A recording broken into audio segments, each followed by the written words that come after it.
ସମସ୍ତ ସାନ ବଡ଼ ଶ୍ରୋତା ବନ୍ଧୁଙ୍କୁ ମୋର ସଶ୍ରଦ୍ଧ ଅଭିନନ୍ଦନ ଓ ଶୁଭେଚ୍ଛା। ପିଲାମାନେ, ତୁମେ ମୋତେ ମନେ ରଖିଛ ତ? ମୋର କିନ୍ତୁ ତୁମମାନଙ୍କ କଥା ବହୁତ ମନେ ପଡ଼େ। ତୁମ ପାଇଁ ଗୋଟିଏ ଗପ କହିନି, ବହୁତ ଦିନ ହୋଇଗଲାଣି। ଆଜି ମୁଁ ମୋ ସ୍ମୃତିରୁ ଗୋଟିଏ ଗପ କହିବି, ପିଲାଦିନର ସ୍ମୃତିରୁ। ମନ ଦେଇ ଶୁଣିବ। ଆମ ସାହିର ଝିଅମାନେ ବର୍ଷକୁ 2 ଥର କଣ୍ଢେଇ ବାହାଘର କରନ୍ତି। ଥରେ ରଥଯାତ୍ରା ବେଳକୁ, ଆଉ ଥରେ ଦୁର୍ଗାପୂଜା ଛୁଟିରେ ରଥଯାତ୍ରା ବେଳକୁ କଣ୍ଢେଇ ବାହାଘର କରାଯାଏ। ସଚଳା, ମଞ୍ଜୁଳା, ଟିକି, ବୀରେନ୍ଦ୍ର, ମଣ୍ଟୁ ପୁଅ ଘର ହୁଅନ୍ତି। କୁମ ନାନୀ, ରୁନୁ ନାନୀ, ରମା, ମୀନା, ବୀରେନ୍ଦ୍ର, ଅମିୟ, ପ୍ରଭାତ ଝିଅ ଘର ପଟରେ ରହନ୍ତି। ତ ସଚଳା, ମଞ୍ଜୁଳା ସେମାନେ ସବୁ ଅଙ୍ଗୁର, ସପେଟା, କଦଳୀ, ଆପେଲ, ନାସପାତି ଏପରି ଭଲ ଭଲ ଫଳ, ନଡ଼ିଆ, ଖଜରା, ଚକୋଲେଟ୍ ଇତ୍ୟାଦି ଆଣନ୍ତି। ଆଉ କୁମ ନାନୀ, ରୁନୁ ନାନୀ, ରମା, ମୀନା, ପ୍ରଭାତ ଏମାନେ ସବୁ କାକୁଡ଼ି, ପିଜୁଳି, ରାଶି ଗଜା, ଚୁଡ଼ାମୁଆଁ, ଉଖୁଡ଼ା ଇତ୍ୟାଦି ଆଣନ୍ତି। ମଟର ଚଣା ଭଜା, ଛୋଟ ବୁଟ, ନାଲି ବୁଟ ଭଜା ଏପରି ସବୁ ଖାଇବା ପାଇଁ ଆଣନ୍ତି। ତ ବର୍ଷକୁ 2 ଥର ସେମାନେ ବାହାଘର କରନ୍ତି। ବାହାଘରେ ଝିଅମାନେ ପୁଅ ପାଇଁ ଚିକ୍ ଚିକ୍ ଶାଢ଼ୀରେ, ଚିକ୍ ଚିକ୍ କପଡ଼ାରେ ପୁଅ ପାଇଁ କୁର୍ତ୍ତା, ପାଇଜାମା, ଟୋପି, ବେଲ୍ଟ ଇତ୍ୟାଦି ତିଆରି କରନ୍ତି। ଆଉ ହାର, ମାଳି ଆଣି କିଣିକିରି ପିନ୍ଧାନ୍ତି। ଝିଅ ପାଇଁ ଇମିଟେସନ୍ ମାନେ ସୁନା ପରି ଦେଖାଯାଏ ସେପରି ହାର, କାନର ସବୁ କିଣିକିରି ଆଣନ୍ତି। ଆଉ ଝିଅ ପାଇଁ ଶାଢ଼ୀ, ବ୍ଲାଉଜ, ଓଢ଼ଣୀ, ସାୟା ଆଦି ତିଆରି କରନ୍ତି। ଆଉ 2ଟା ବାକ୍ସରେ ସେମାନେ ପୁଅ ଘରକୁ ଆଉ ଝିଅ ଘରକୁ ଅଲଗା ରଖିଥାନ୍ତି। ଆଉ ସେମାନଙ୍କୁ ଯେଉଁ ପଇସା ମିଳେ ସେମାନେ ବରା, ଆଳୁଚପ, ପକୋଡ଼ି, ପିଆଜି ଏମିତି କିଛି ଜିନିଷ କିଣିକିରି ବି ଆଣନ୍ତି। ଆଉ ବାହାଘରେ ଭାତ, ଡାଲି, ତରକାରୀ, ଖଟା, ମହୁର ବେସର ସବୁ କରିବା ପାଇଁ ଘଡ଼ି, କାଞ୍ଚୁଲି, ଛେଲୁଆ, ସଢ଼େଇ ଆଦି ବ୍ୟବହାର କରନ୍ତି।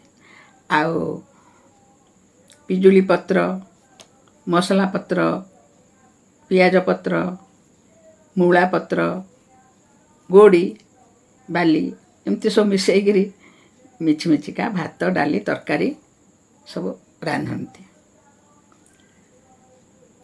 ସବୁବେଳେ ବାହାଘର ହୁଏ। ବାହାଘର ସରିଲା ପରେ ଆଗେ ପୁଅମାନେ ବି ସେମାନଙ୍କୁ କିଛିଟା ସାହାଯ୍ୟ କରନ୍ତି। ଆଗେ ପୁଅମାନଙ୍କୁ ଡାକନ୍ତି, ସେମାନଙ୍କୁ ଖାଇବାକୁ ଦେଇ ତାପରେ ଝିଅମାନେ ଖାଆନ୍ତି। ଏମିତି ଖେଳିଲା ବେଳେ ଅଲଗା ପ୍ରକାର ଖେଳ ବି ଖେଳନ୍ତି। ପୁଚି, ଦୌଡ଼ି ଡିଆଁ, ଡାଇମକ ବହୁତ ଖେଳ ଖେଳନ୍ତି। ପୁଅମାନେ ଫୁଟବଲ, କ୍ରିକେଟ, ଟୁଙ୍ଗିବାଡ଼ି ସେତେବେଳେ ଥିଲା ଟୁଙ୍ଗିବାଡ଼ି, କ୍ରିକେଟ ଟାଇପ୍ର, କ୍ରିକେଟ ନୁହେଁ, ଟୁଙ୍ଗିବାଡ଼ି, ବଲ୍, ବାସ୍କେଟବଲ୍ ଇତ୍ୟାଦି ବହୁତ ପ୍ରକାର ଖେଳ ଖେଳନ୍ତି। ଲୁଡ଼ୁ, ଚେସ୍, କ୍ୟାରମ୍ ଆଦି ଖେଳନ୍ତି। ତ ଏଇ ଖେଳିଲା ବେଳେ ସଚଳା, ମଞ୍ଜୁଳା ଛୋଟ ଛୋଟ କଥାକୁ ଧରି ସବୁବେଳେ ଝଗଡ଼ା ଲଗାନ୍ତି। ସବୁବେଳେ କୁମରୁନୁ ସେମାନଙ୍କୁ ବୁଝାନ୍ତି। ଏମିତି ବୁଝେଇବା ପରେ ଝଗଡ଼ାଟା ନ ବଢ଼ି ରହିଯାଏ। ମାନେ ବାହାରକୁ ଝଗଡ଼ାଟା ବଢ଼େନି। ଗୋଟେ ଥର ଏମିତି ବାହାଘର କରୁ କରୁ ସେ ସଚଳା, ମଞ୍ଜୁଳା କହିଲେ, ଆମେ ଏମିତି ଭଲ ଜିନିଷ ଆଣିଛୁ, ଆମେ ସେମିତି ଭଲ ଜିନିଷ ଆଣିଛୁ, ସବୁ ବଢ଼ିଆ ଟେଷ୍ଟି ଜିନିଷ, ମୋ ବାପା ବହୁତ ଭଲ ଜିନିଷ ସବୁ କିଣନ୍ତି, ଆମେ ଯାହା କହିଲେ ବାପା ଆମ ପାଇଁ ଆଣିଦିଅନ୍ତି, ବୋଉ ବି କିଣିଦିଏ, ତମେମାନେ କେବେ ବି କିଛି ଭଲ ଜିନିଷ ଆଣ ନାହିଁ। ଦେଖ ଆମେ କେମିତି ସବୁ ଭଲ ଜିନିଷ ଆଣିଛୁ, ଭଲ ତମକୁ ଦେଖିଲେ ନା ତମ ଆଖି ଖୁସି ହେଇଯିବ, ଦେଖିବ କେମିତି ଲାଗିବ, ଏତେ ବଢ଼ିଆ ଜିନିଷ। ଏମିତି ଯେତେବେଳେ ସେମାନେ ଗର୍ବ କରି ବହୁତ କଥା କହିଲେ, ସେତେବେଳେ ଅମିୟ ଆଉ ରମା ମାନେ ଟିକେ ରାଗିଗଲେ। ତାପରେ ଝଗଡ଼ା ହେଲା, ଝଗଡ଼ା ବଢ଼ିଗଲା। ବଢ଼ିଗଲା ପରେ ସଚଳା କ'ଣ କଲା ନା ରାଗିକିରି କୁମାନାନୀର ଛାତିକୁ କାମୁଡ଼ି ଦେଲା। କୁମାନାନୀର ଛାତିଟା ଘା ହେଇଗଲା। କିଛି ଦିନ ଶୁଖିବାକୁ ଟିକେ ବହୁତ ଦିନ ଲାଗିଲା। କଲରା ପତ୍ର ବିଶଲ୍ୟକରଣୀ ପତ୍ର ଲଗା ହେଲା, ବିଶଲ୍ୟକରଣୀ ପତ୍ର, କିନ୍ତୁ ଟିକେ ଶୁଖିବାକୁ ସମୟ ଲାଗିଲା। ଏମିତି କେତେ ଦିନ ବିତିଗଲା। ବହୁତ ଦିନ ବିତିଗଲା ପରେ ସଚଳା ମଞ୍ଜୁଳା ବହୁତ ଦୁଃଖୀ ହୋଇଗଲେ। ଦେଖିଲେ ସେମାନଙ୍କୁ ଆଉ କେହି ଖେଳଉନାହାନ୍ତି, ଏମାନେ ବି ସଚଳା ମଞ୍ଜୁଳାକୁ ସାଙ୍ଗରେ କେହି ଖେଳିଲେ ନାହିଁ। ଆଉ ସେମାନେ ଭାବିଲେ ଆମେ କେମିତି ସେମାନଙ୍କ ସାଙ୍ଗେ ଖେଳିବୁ। ମୀନା ବୋଲି ଛୋଟିଆ ଝିଅଟିଏ ଯେଉଁ ଥାଏ ତାକୁ ସମସ୍ତେ ଭଲ ପାଆନ୍ତି। ସମସ୍ତଙ୍କଠୁ ସେ ସାନ, ସେ ଭଲ ପଢ଼େ ଆଉ ଭଲ ଗୀତ ବି ଗାଏ ଛୋଟବେଳୁ। ସଚଳା ମଞ୍ଜୁଳାର ଜେଜେମା ଆଉ ମୀନାର ବଡ଼ ଜେଜେମା ସେମାନେ କାର୍ତ୍ତିକ ମାସରେ ଚଉରାମୂଳେ ରାଧା ଦାମୋଦରଙ୍କୁ ପୂଜା କରନ୍ତି। ପଞ୍ଚୁକ ବେଳରେ ଲକ୍ଷ୍ମୀନାରାୟଣଙ୍କୁ ପୂଜା କରନ୍ତି। କଉଡ଼ି ଖେଳ ବେଳେ ଗୀତ ଗାଆନ୍ତି, ଭଜନ ପ୍ରାର୍ଥନା ଜଣାଣ, ତୁଳସୀଙ୍କ ଜଣାଣ ଗାଆନ୍ତି। ବହି ପଢ଼ିଲା ବେଳକୁ ସଚଳା ମଞ୍ଜୁଳା ଟିକେ ରାଜି ହୁଅନ୍ତିନି।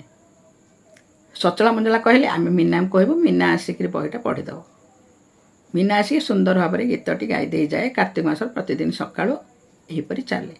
କିଛି ଦିନ ପରେ ସଚଳା ମଞ୍ଜୁଳା ଭାବିଲେ ଆମକୁ ତ କେହି ଖେଳଉନାହାନ୍ତି, ଆମ ସାଙ୍ଗରେ କେହି ସାଙ୍ଗ ହେଉନାହାନ୍ତି, ଏ ମୀନାକୁ କହିବା ଦେଖିବା। ସେମାନେ କୁମନାନୀକୁ ରୁନୁ ନାନୀକୁ କହିବେ।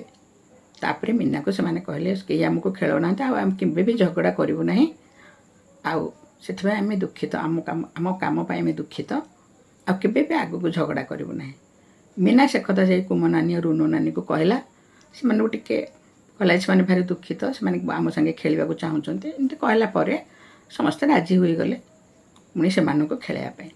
ତାପରେ ସେମାନେ ସବୁ ସମସ୍ତେ ସାଙ୍ଗ ହୋଇ ମିଳିମିଶି ଖେଳିଲେ।